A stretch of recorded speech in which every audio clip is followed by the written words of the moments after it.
Let us open our Bible on Psalms 40, verse 11. Praise the Lord. Withhold not thou thy tender mercies from me, O Lord. Let thy loving kindness and thy truth continually preserve me. Yes. Kahapon ng umaga, ang naging mensahe, it is about the loving kindness and the mercy of God. Na kung saan sinabi doon, oh, that man would praise the Lord for His goodness, for His wonderful works to the children of men, and this is all about His loving kindness and mercy. Kung paano ang Diyos nagbibigay kahit paman ng forgiveness sa lahat ng mga tao. Ito naman, sinabi dito, withhold not thy tender mercies from me.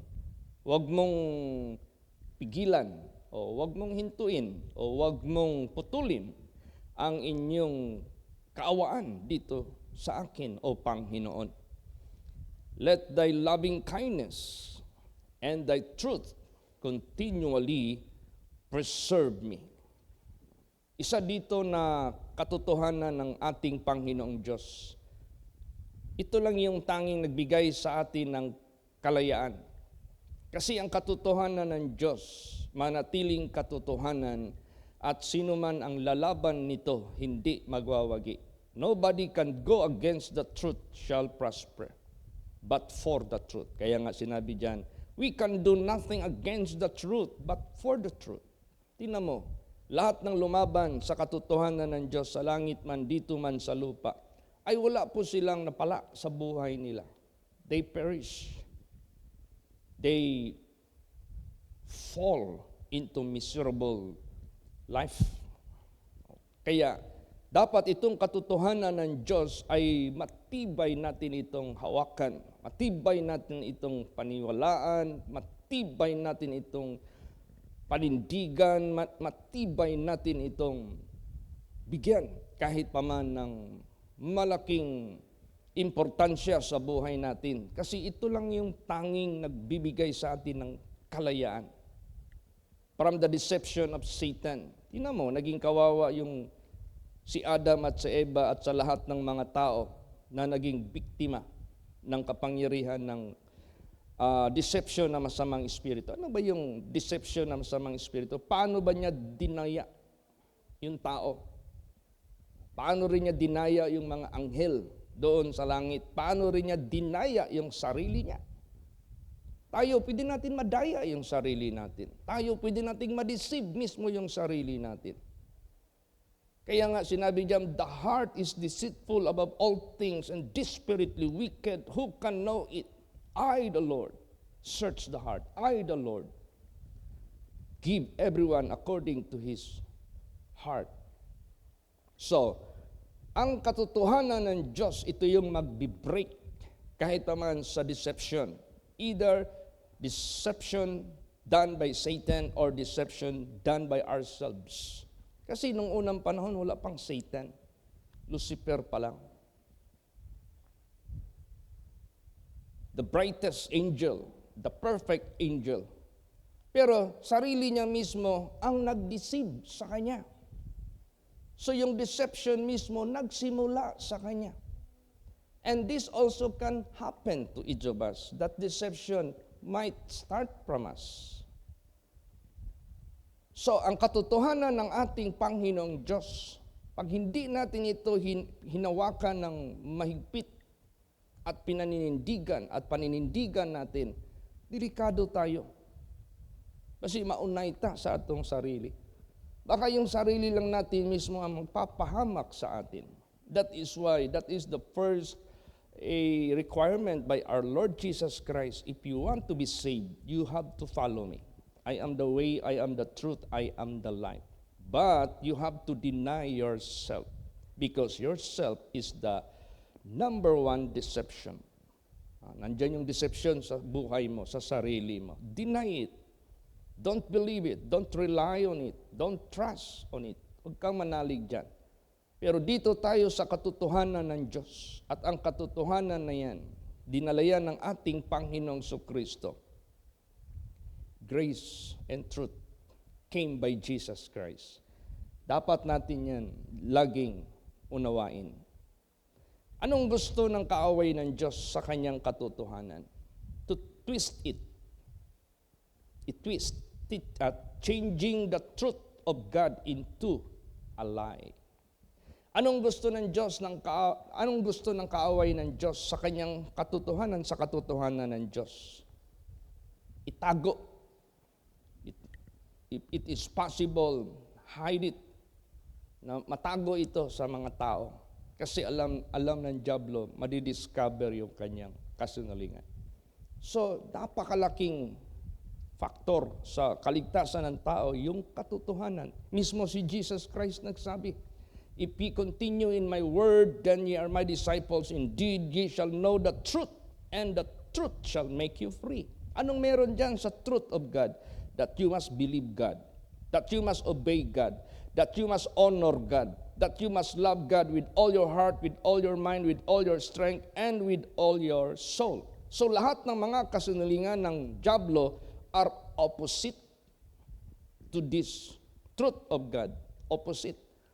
Kaya ang diablo, yun lagi magsusulsol sa mga tao na gawin mo yung opposite sa inuutos ng Diyos ayon sa kanyang katotohanan. So, dapat hindi mawala sa atin yung mercy ng Diyos. Kasi by His mercy, He showed His truth to us for us to set at liberty. Yung loving kindness at yung kanyang katotohanan, this will preserve us being saved. This will preserve us being faithful to God. This will preserve us being acceptable in the eyes of God. Kasi yung katotohanan ng Diyos will remain truth forever, and this will prevail at all times. Kaya napaka-halaga ito sa buhay po natin. So, pero gawin natin ito in an acceptable time. The question is, when is that acceptable time? Kailan natin gawin ang katotohanan ng Diyos na ating tayuan, ating paninindigan at magpakailanpaman, huwag nating hayaang masira ng masamang espiritu.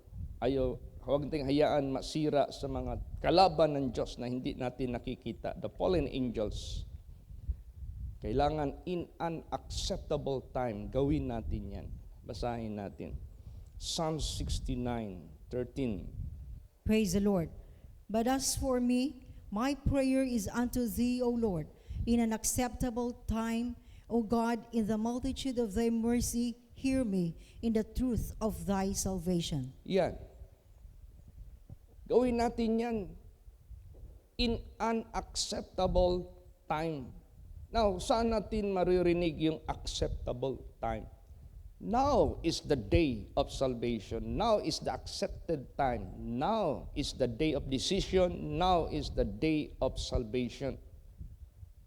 Dahil now we can do it. Because now you can do it acceptably. Not tomorrow. Hindi bukas. Tingnan mo yung pastor na naka-scheduled na mag-preach sa wake ni Brad Edwin.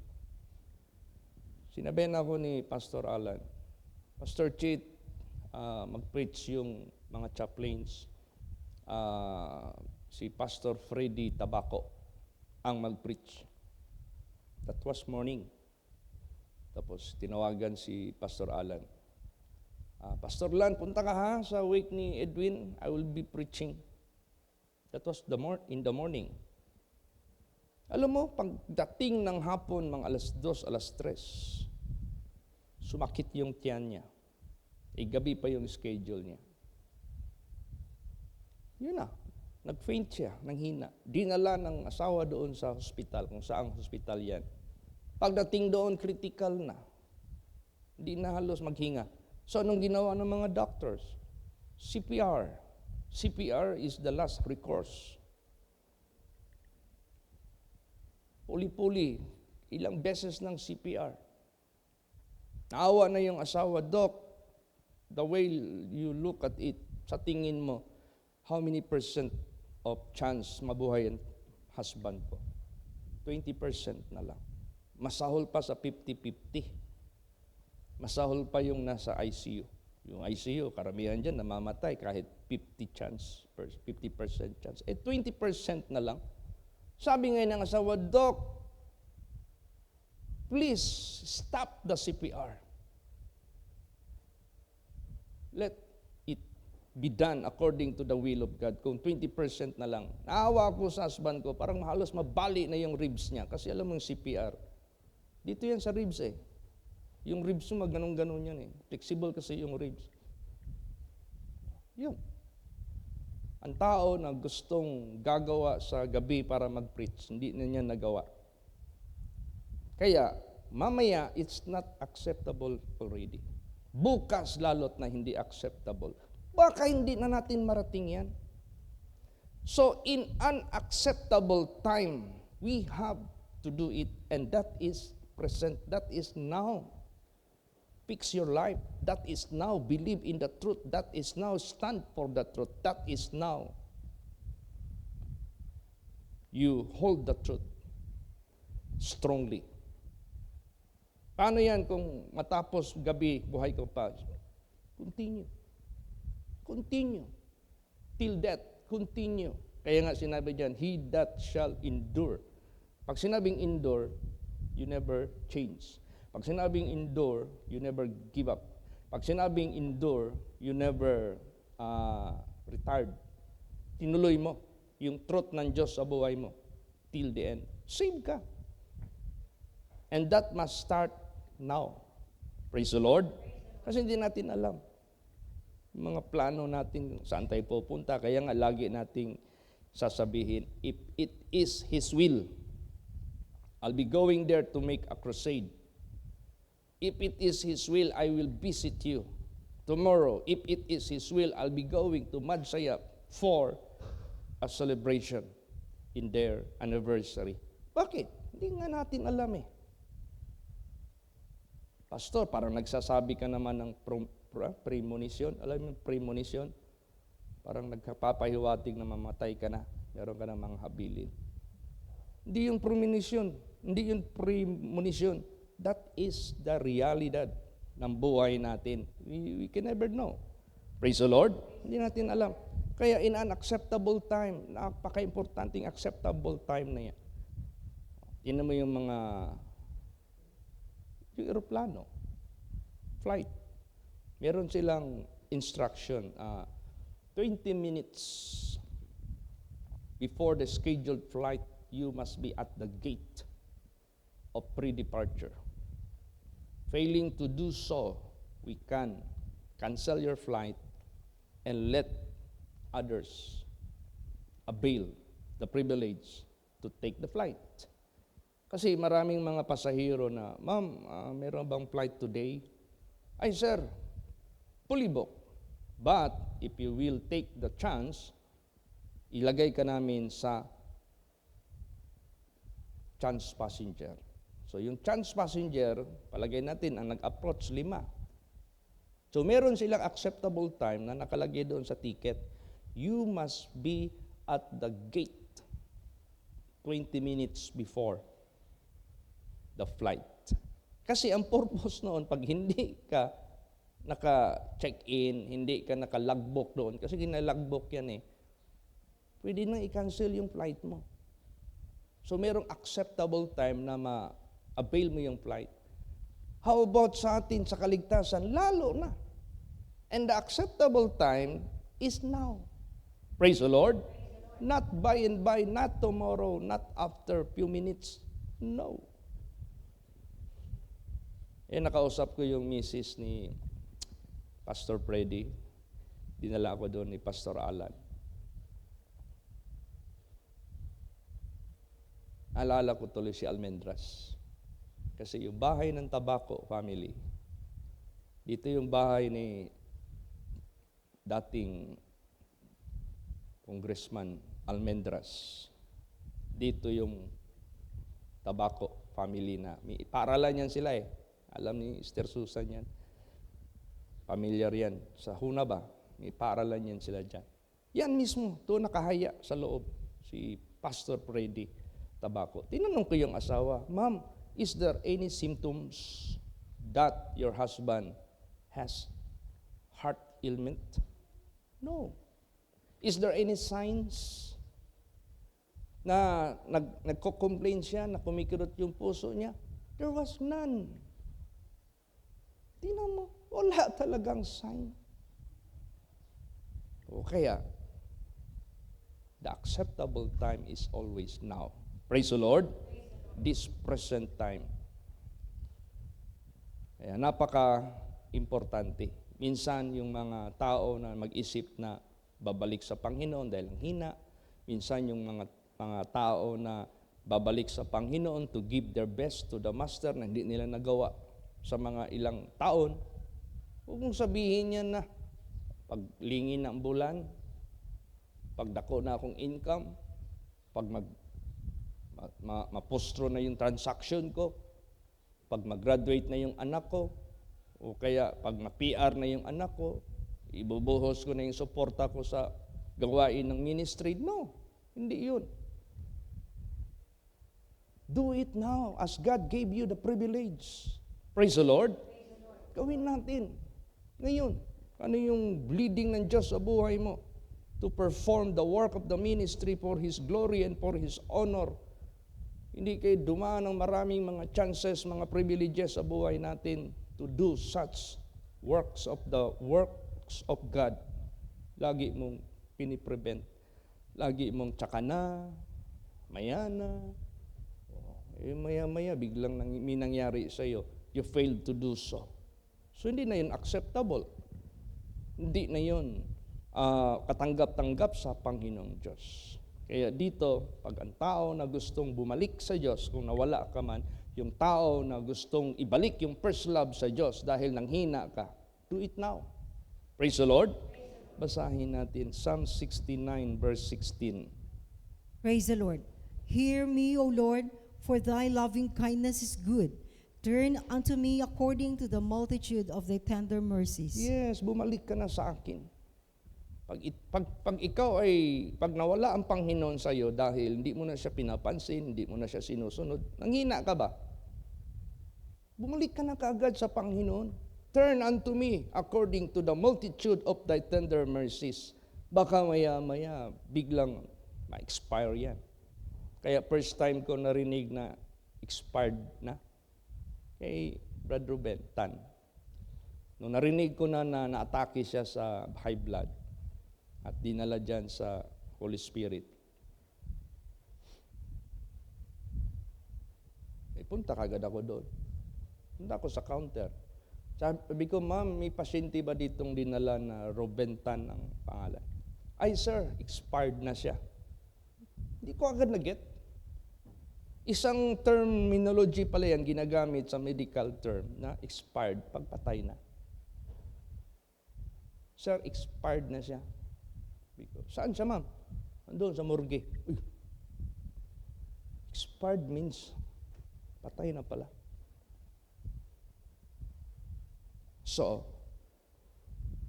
turn unto the Lord habang hindi pa nagkaroon ng expiry. Naalala ko yung linggo na yan. Lumakad yan si Brother Ben straight after the service. Nag-approach dito. Sabi niya, Pastor Chit, forgive me. Kasi nang lood man na sa ko, dugay panahon. Ang lood ba? Ay, wa siya nagpadala sa iyang lood-lood, wa niya gidalas kamatayon. Kaya gidala niya to, lisod, yung kaluwas. So, siguro na-feel siyang conviction sa Word of God, lumapit. Pastor Chit, forgive me. So, naalala ko yung nirebuke ko siya kasi iniwanan niya yung kongregasyon niya, sinundo niya yung anak niya na disobedient. Nung hindi pa naka-abroad, lohod-lohod, pa-pray, lahat ng mga pangako, lahat ng mga pasalig, maglingkod sa Diyos. Nung nakarating na doon, medyo maalwan ang buhay, Kahit anino, hindi mo na makita dito. Yun ang kanyang pinarity. Iniwanan niya ang church niya. Anniversary pa naman nila. Ni-review ko lang, hindi ko rebukein yan. Ano ako? Aso na nilagyan ng pagkain ng hindi ko ma-rebuke yung mga piniyal ni Jesus sa buhay ko. Ni-review ko talaga siya. So, dahil sa review ko sa kanya, na-hurt siya. Ang lood. Siguro, gusto lang i-clear ng Diyos yung kanyang spirituality. Lumapit. Mingi ng patawad una kay Jesus dito sa akin. Sabi ko, no problem, Brad Ben. I forgive you. Ask forgiveness to Jesus. Salamat kay na-realize mo yung paglood-lood mo. Na tama naman yung ginawa ko sa kanya. Alang hindi ko siya rebukein. Mali naman yung ginawa niya. Anak mo na disobedient, na pinagpala sana ng Diyos, tapos hindi na makaalaala sa Diyos. Tapos yun ang, nandiyan ba yan sa Bible? Kapuutan kabaya ng Diyos. Yung mga tao na hindi marunong magpakita ng utang na loob sa Diyos, tapos ang binigyan ng glory yung diablo, kasi inibig mo na yung worldliness, inibig mo na yung kung ano-anong mga carnality dyan. Tinalikdan mo yung nag-bless sa'yo. Alangan. Sabi ko, sige, ask forgiveness tayo kay Jesus. Meron po, nag-embrace kami. Sabado ata, bago mag-Sunday. Kinuha na siya ni Jesus. Nandyan sa mental, nag-upo. Parang nagtinda-tinda sila doon kung anong tinitinda. Bigla lang daw nagtiorok. Yun lang, ang dahilan. Wala na. Pero at least nagawa niya yung acceptable time. Praise the Lord. Natanggap siya. Ganun ka-importante kayo kung meron kayong mga samang loob sa mga pastors na ginagamit ng Diyos. Huwag yung tagalan niya na i-clear. Yan yung sinabi sa Bible eh. Touch not my anointed. Verbally, mentally, and action. Sa action mo. Kaya settle mo kaagad yan. Because they are standing in behalf of your God, of your Savior. Pag nagkaroon ka ng difference sa Kanya, parang hinahadlangan mo na lang din yung gawain ng Diyos na dapat gawin sa iyo. Kasi hindi mo na matanggap yan eh. Oh, you have to clear it in an acceptable time. Praise the Lord. Na hindi maging huli ang lahat. Si Brad Edwin, alam niya kung anong nagawa niya sa lingkod ng Diyos. Una, yung pag-rebuke ko sa kanila, nagladlad ka agad sila. Imagine, bigyan ko sila ng verse eh. Sabi ko, Brad Edwin, Liliper, mali yung ginagawa niyo. Married yan si Edwin. Di kayo pwede magsama as parang husband and wife. Bigyan ako ng verse sa kanila. Romans chapter 7, andoon yun. Yung saying ni Lord Jesus Christ about that. Pag ilang oras lang, nagladlad, nagpalabas ng video, nagpalabas ng picture sa madla. Holding hands, happy sila, para silang newly married ba? Sabi ko, they despise the Word of God. Ay, mabuti na lang. In an acceptable time, hindi pa siya namatay. Nag-text sila. Pagpunta ko doon, lumabas sa bibig niya, Pastor G. Ay, isa na lang yung salita. I personally forgive me. I'm very much sorry. So, meaning to say, na-recall niya yung pagkakamali niya sa pag-refuse niya, sa pag-keep ng advice. At kung ano pang mga extras na mga sinalita niya na ikasisira ng lingkod ng Diyos. Sabi ko, I forgive you, Brad Edwin. I love you. Sabi ko sa kanya. I am caring for you also. So, yun. Hindi pa tayo nag-care sa kanya, hindi ko na sinarebuke. Rebuke is love. Rebuke is care. Praise the Lord. Kaya yung truth of God, don't let it be destroyed by lying tongue. yung sinungaling na dila ng masamang espiritu. So don't stand for the truth. Praise the Lord. Kaya itong lood-lood natin sa buhay, hindi yan mapakinabang. Yung yung masyado kang tandugonon ba, wag nating entertain yan. Magpa-impyerno pa yan sa atin. Gusto ng ating Panginoong Diyos. Be strong in the Lord. Quit you like men. Magpakalalaki tayo sa spiritual natin. Praise the Lord. Yan ang gusto ng ating Panginoong Diyos. So, ngayon, pag nabalik ka dyan sa Panginoong Diyos, ano ang hahabol sa iyo? Basahin natin. Psalms 23 verse 6. Praise the Lord. Surely goodness and mercy shall follow me all the days of my life, and I will dwell in the house of the Lord forever. Yes, surely, walang pag-alinlangan, goodness, not evil, and mercy, favor of God, shall follow me all the days of my life. That is a privilege, that is a promise of God, that is an assurance. Yung inaawit natin, blessed assurance. Praising the Savior all the day long. Bakit? Susundan ka lagi ng goodness, mercy will follow you wherever you go. At that is all the days of your life. Entire of your life, it will not depart from you. Entire of your life. Kung anong edad ang marating mo, they will never stop chasing you. And I will dwell in the house of the Lord forever. Pastor, sabi mo, hindi tayo walang forever dito sa sanglibotang ito. But in terms of spirituality, relationship with God, that is eternal. Here, after that, kahit mamatay tayo, this will never cut off. Praise the Lord. That will remain.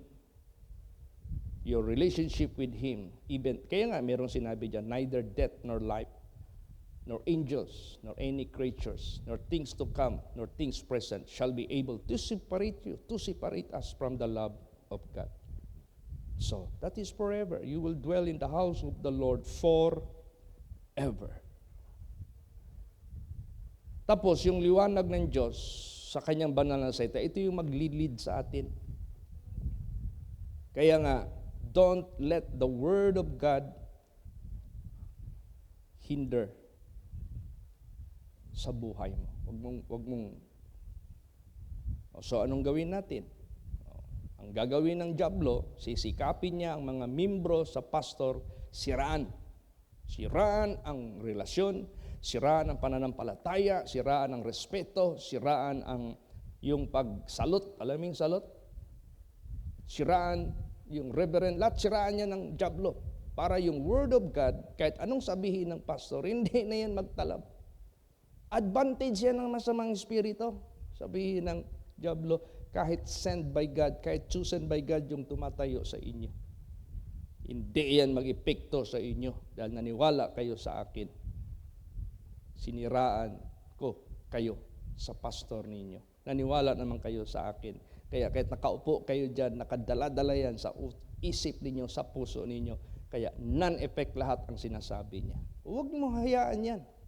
Na kahit kunting percentage magsimula hanggang mag-ugat yan, maglaki yan. Yan ang number one na strategy ng masamang espiritu. Kahit anong relationship mo sa pastor, it doesn't matter. We are all equal in the eyes of God. Basta keep the relationship with the Word of God clear, na wala talagang lama. Praise the Lord. Minsan, umaharap tayo sa mirror. Sa tagal ng mga ilang araw, may mga tao na hindi kontento na yung mirror, minsan, tinatouch or accidentally tinatouch or sometimes merong dumapo doon na insect, ginagano ng kamay. Nawala yung insect pero yung marka ng kamay nandyan. So ikaw ngayon na maggamit sa mirror na yan, it's already cloudy. Parang discomfort ka. Hindi mo masyadong maaninagan yung mukha mo, yung mata mo, kasi pag natatamaan doon sa mga cloudy, dahil sa mga mark ng mga fingerprints, gano'n. So anong gawin mo? I-clear mo. Kuha ka ng may sabon, ganun. Kuha ka ng tuyo na cloth, idiin mo konti para maalis talaga yung clouds. Pag tingin mo na clear na, wow, ang ganda. Kaya sa buhay natin, dapat walang clouds between the Word of God and you. Praise the Lord. Dapat walang clouds yan. Dapat clear talaga yan. Tingnan mo si Joshua na walang clouds sa relasyon niya kay Moses. Not knowingly, he became the successor of Moses.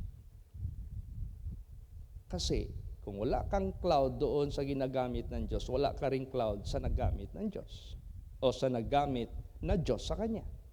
Yan may yung laging inuulit ni Jesus Christ. If you receive me, you receive Him that sent me. If you believe me, you believe Him that sent me. Kaya na-preach na yan dito, gaano ka-importante yung sent by God.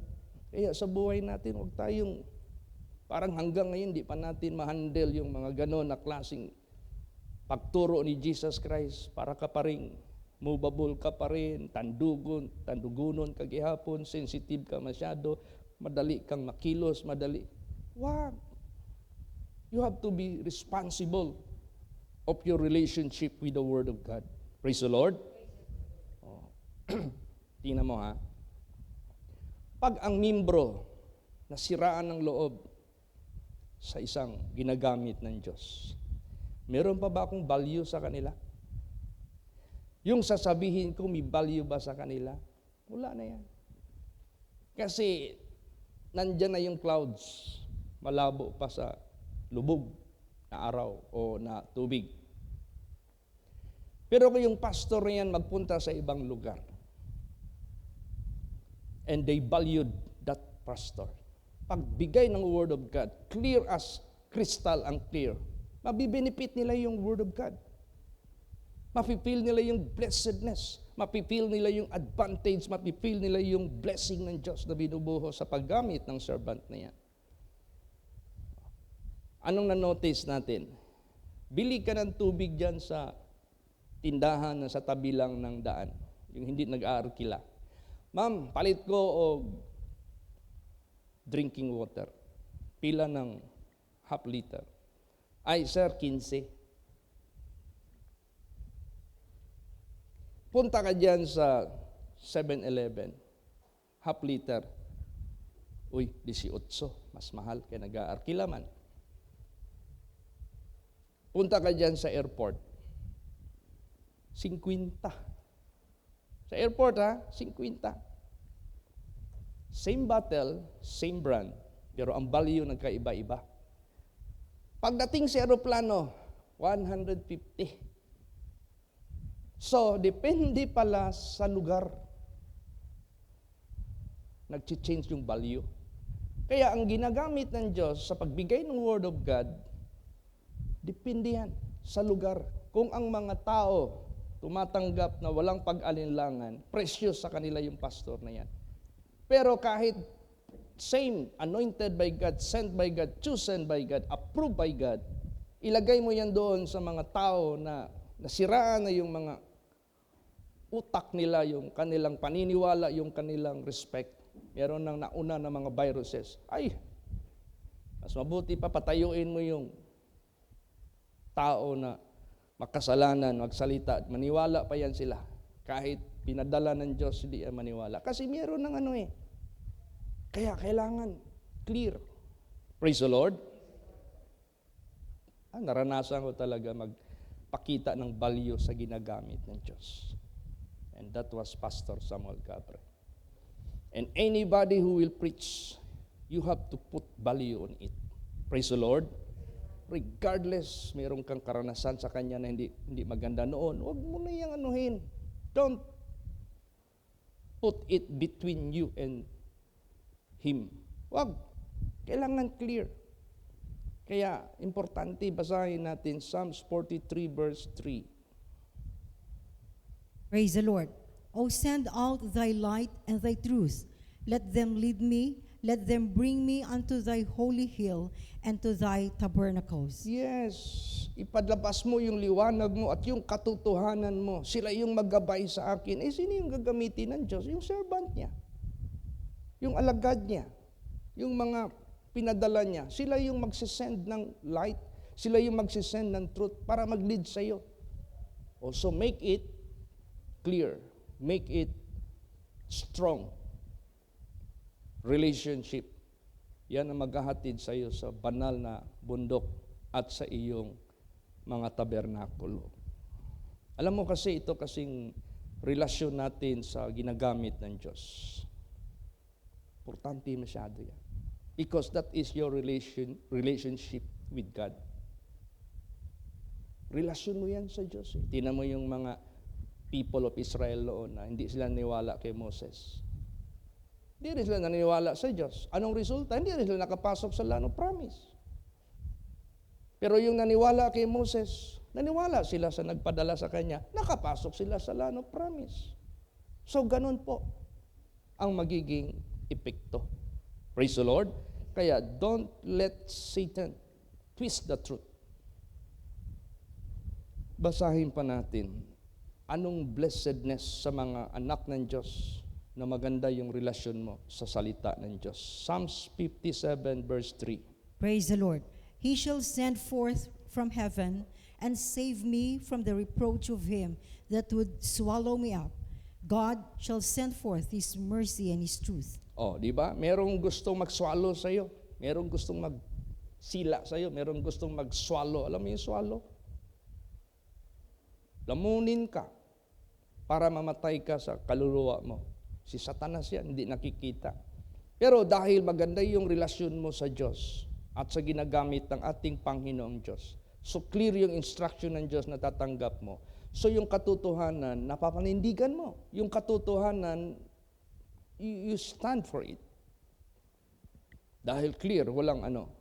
Anong gawin ng Diyos? He shall send from heaven, save me from the reproach of him that would swallow me up. God shall send forth His mercy and His truth. O yung truth, di siya na mawawala sa buhay natin. That must continue. Preservation kasi ang truth sa buhay natin. Basa, Psalm 61:7. Praise the Lord. He shall abide before God forever. O prepare mercy and truth, which may preserve him. Yes, he shall abide before God forever, here and forever. You can abide with him. Prepare mercy and truth, which may preserve him. See? Mercy and truth will preserve us. Bakit mercy? We are not deserving. We are not worthy. But because of His mercy and because of His truth, we are saved. And that salvation must be preserved. Let mercy and truth that save you must continue.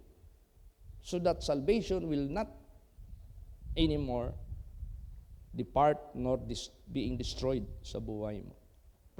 Preservation yan. At saka kung merong yung mercy and truth, nag-preserve sa spirituality mo, may peace ka, may joy ka. Basa, Psalms 85 verse 10. Praise the Lord. Mercy and truth are met together. Righteousness and peace have kissed each other. Yes, mercy and truth are met together. Righteousness and peace have kissed each other. Hindi na yung mawawala sa iyo. They are so sweet in you. Sweet yan sa buhay mo. Ibig sabihin yan, it will abide in you. Peace and righteousness. That is heavenly characters. That is heavenly yung pamumuhay niya na makalangit na dinala ni Jesus sa buhay natin. That will kiss each other. They are so sweet. Hindi na yung mawawala sa buhay natin. Tingnan mo si Lord Jesus Christ, yung mga prayers niya nung nabubuhay pa siya sa laman. Basahin natin. Last verse, Hebrews 5:7. Praise the Lord. Who in the days of his flesh, when he had offered up prayers and supplications with strong crying and tears unto him that was able to save him from death, and was heard in that he feared. Yes. Walang hadlang. When he was still in the flesh, he cried, prayer, supplication, with strong crying and tears. Doon, who is able to save him from death, was heard in that he feared. Granted. So, ganon sa buhay natin, let us make this connectivity or access open between you and your God. So, let this truth and mercy preserve you as worthy, as holy, as clean sa buhay ng bawat isa. So, be reminded na kung sino yung nagbibigay ng salita ng Diyos, dapat walang clouds sa isip, sa puso. Amen? Praise the Lord. Wala talagang clouds para sa ganun. Mabibenefit natin. Or else, hindi na magpapadala ang Diyos ng sent. Or else, hindi na siya magamit ng tao. Di ba? Yan man yung sinabi ni Jesus, I will send you. Let your light so shine before men, that they may see your good works. Sent is very important. Kasi yung mga bulag, makakakita. Kaya let's pray that God will send you and us, saan man ang mga hindi pa nakakita sa katotohanan, tayo mismo ay maging liwanag at ipapadala ng Diyos. Amen? Praise the Lord. Magsitayo po ang lahat.